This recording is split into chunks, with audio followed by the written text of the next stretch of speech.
Béni soit l'Éternel, mon rocher, qui exerce mes mains au combat, mes doigts à la bataille. Amen. Alléluia. Le verset est un verset qui est énoncé par le roi David.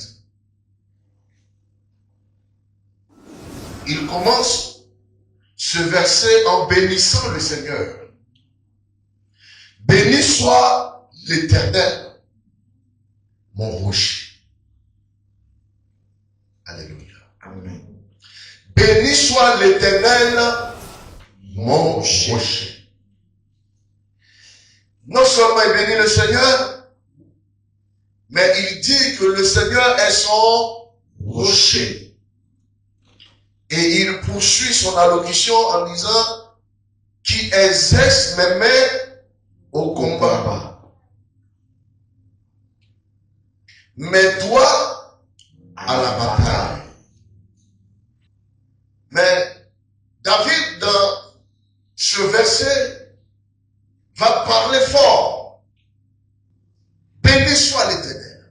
Amen. Vous voyez que le chapitre commence par béni soit l'Éternel. On pourra dire que sa journée a commencé par béni soit l'Éternel. Il qualifie l'Éternel de ce que l'Éternel est son rocher. Comment est-ce qu'il a commencé ta journée? Quand tu te lèves et que tu as fini de te tirer, quels sont les premiers mots que tu prononces?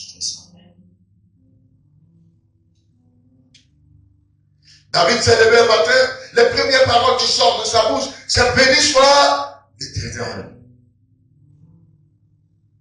Bien-aimé, quand vous tirez du lit, je vous ai toujours dit, aller dormir c'est une volonté. Mais se réveiller, c'est un miracle. As-tu fait de l'Éternel ton rocher? Il est ton Éternel seulement quand tu es à l'église. Et quand la chorale chante ou le groupe musical chante, c'est là que tu le célèbres, c'est là que tu le loues. Mais est-ce que de façon individuelle, avez-vous fait de l'Éternel votre rocher? Est-ce que vous le voyez comme votre Éternel? Parce qu'il dit ici, mon rocher, celui qui exerce mes mains au combat. Ici, David fait une reconnaissance. Il s'exprime en reconnaissance. David a compris que toutes les victoires qu'il les avait remportées n'étaient pas de sa propre moyen. Il était en train de dire au monde entier.